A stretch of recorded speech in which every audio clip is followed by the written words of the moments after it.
burning. Welcome to another episode of Bushcraft north of 60. Sun's going down. Takes a little while for it to go down here, but yeah, today is going to be kind of a few things in one.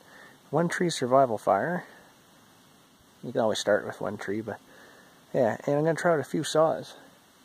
So we'll give that a go and see how things work out. We'll check in with you guys soon here. We're still kind of deep in this spot. You guys can probably see that. But check this out. Got some browsing action here. If this will focus. Yeah, check that out. There's been a moose back here at some point. There's no fresh tracks in the snow, so it must have been before the last little bit here. Something made a meal of a ptarmigan here. Got a few tail feathers over there at the black in them. Yeah, and you can see all those little sticks, or it look like needles on the camera, but they're little bits of willow. It's from the crop, since I know an animal tore it apart. Plus there's no way people have walked down here in a long time. So here's our candidate. In the middle there is that dead standing black spruce. So you're going to need one of those or something similar. And we conveniently have a birch tree right next to it here, which if you look closely, bark's starting to peel off there, so that'll get things sparked up. I'm going to get set up and we'll get this thing going. Not much to see here, but you guys have seen this before. Just take the loose stuff. No need to go cutting into the tree and taking anything crazy out of it.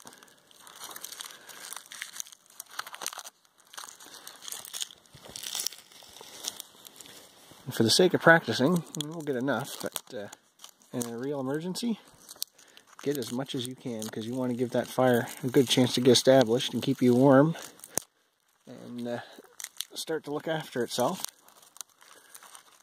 to the point where you'll be able to get up and leave and tend to other things, maybe even getting more firewood. Hey guys, so we got our tree. You guys have seen me use an axe before, but I kind of prefer to use an axe to lock down a tree here. But what I might do is use one of these. So this is something that I'd easily pack. I usually keep this one or this one in the Jeep just because.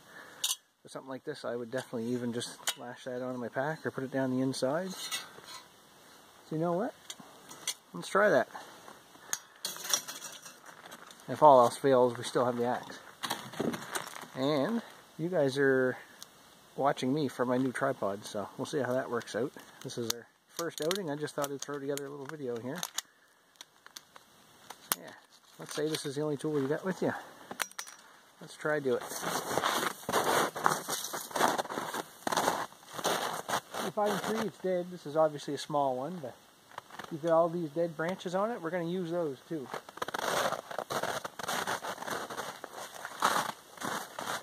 Check the lean on your tree. This one is leaning that way, so we're going to cut on the back.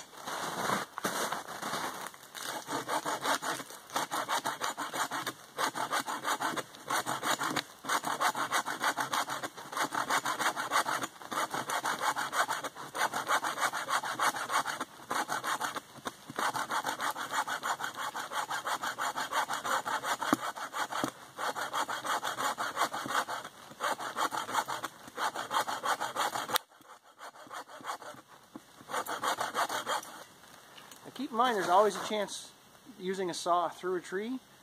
If it was much bigger and less safe, I might consider doing it with the axe, but it might barber chair on you, so watch for that.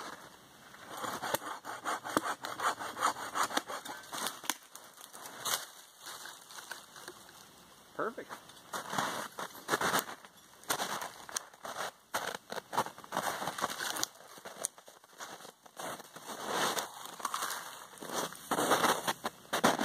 Alright, so it's down. Let's, for instance, that this is still the only tool we got, so we're going to try something different here in a minute. See you guys in a second. Okay, so you've seen me do this a bunch of times with the axe, but let's say this is the only tool we have. Now keep in mind this is really deep snow for one thing, but it's pretty dry. Check that out. Use the back side of your bow saw kind of a mix between an axe and a bludgeoning tool. We'll lop all these branches off. Keep in mind we're going to use these branches.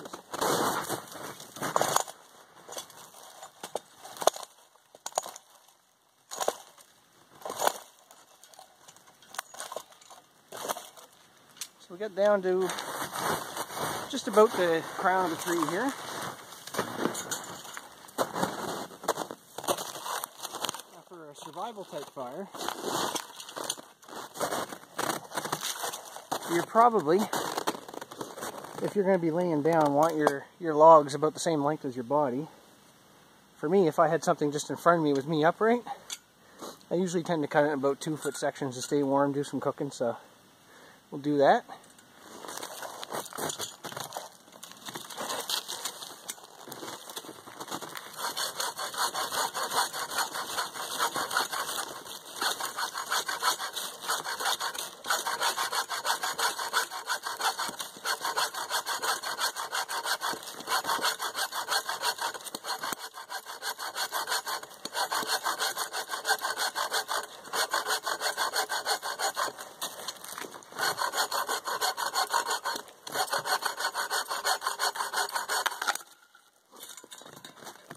And we'll just keep going down the whole thing.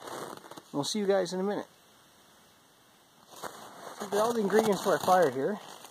It's on a smaller scale, but this is just for demonstration purposes. We've got our fuel / base. So what you're going to want to do is the stuff starting at the trunk that you cut first. You're going to want to put this as a base on the bottom, so you're working from your fatter wood up to your thinner wood. You get all the sticks. And then the last few pieces of crown that have all that dry wood stuck to it as well, in this case with black spruce. And we've got our tinder here, mostly birch bark. I guess some of this could be counted, well, I guess most of that would be a mix of tinder and fuel. Let's get this thing going. Now I'm not going to burn this real long for a couple of reasons. One, safety. So fire safety is a big thing. Even in a survival situation, you've got to think about everything around you as well. I mean, you might get rescued pretty quick if you start a fire. Then again, that could be the end of your chances of survival right there. But regardless, survival situation or not, if you're just out bushcrafting or hunting, hiking, whatever you're doing, think about what you're doing. Another reason I'm not letting this burn down is because I know there's a lot of duff and there's moss and grass and things underneath me here. It's at the edge of a swamp. So I don't want this to burn down through the snow and start to heat the ground up, because that's how fire can travel through the duff. Same thing with trees. If I was actually staying here, I probably wouldn't even have this fire this close to these trees because of the roots. That can almost go like a slow fuse through all those roots and pop up somewhere else days or even weeks later and start a forest fire. So think about those things when you make your fire lay. Get my thicker branches there, or thicker trunk. This is the size of branches. This is a whole tree. Up north would be a little, down south, up north here it's different. And then I'm going to keep all this stuff ready to go to put on top. I'm going to get my birch bark here ready. Now, how am I going to process this today? I've got more in my pocket too. Maybe what we'll do is get some of this just trapped in that. I'm going to open this up just to like a little trough inside here, just to protect things. Hopefully you guys can see that. But all I'm going to do is put the birch bark down in here. I'm going to take my elastic out because I keep leaving that in my pocket. And this piece, this is a little damp. But see how when this came off the tree, it's pulled up in these little fingers? We're going to try to light that too, just as is. Just because that's how we roll. So, our ferro rod, our knife. Let's see. Yep, it's going to work tonight. So you can pull it like this, or what some people do, you need a good base though. If you're going to put the rod into something sturdy and push down on it, you might take off bigger sparks that way, really. There, so that's that one. Let's try this side again. And there's that one. So we're going to let that just catch. I'm not going to let it burn out, but you don't want to suffocate it even though it is birch bark. You don't want to breathe it either if you can help it. There's a lot of oils and stuff in that. So the bark's starting to go. Grab your heap. Just roll that right on top.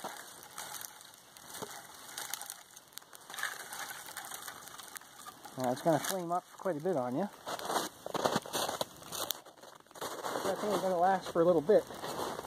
Then all this is going to burn down inside. It's going to collapse. You're going to catch all this on fire. It's going to burn well on top of the snow, even though it's a myth that you can't have a fire on snow. You can. But it is nice to isolate your fire from cold and damp conditions. And sometimes I'll just move this around just to keep it from falling where I don't want it to. It doesn't take long for it to burn all that stuff off. But it gets good and hot. Cutting them long like this means you're having less cuts too. So if you've only got so much stamina, or if your hands are cold, you're going to be rewarded pretty quick with this type of fire.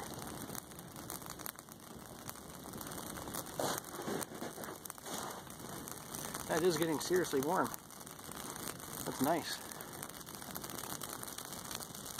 There we go. So now this is at the point where I can start feeding all this other material that didn't get on initially onto the top.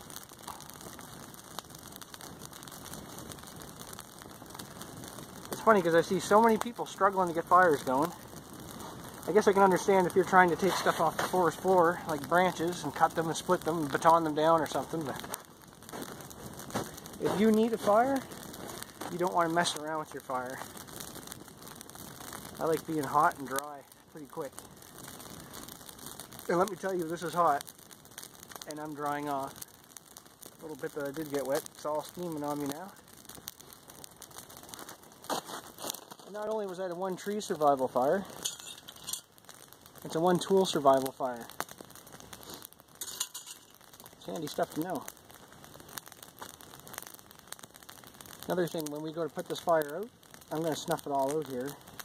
But if you do have a fire on snow, and you find out there's moss underneath, take one of your pots or your cup and dig out as much of those embers and coals and everything as you can out of the bottom, and douse those out in the snow. If you've got water, you're going to want to soak and stir your ashes, but you'll find it burns a bowl down into the moss, so you definitely want to be smart with your fires.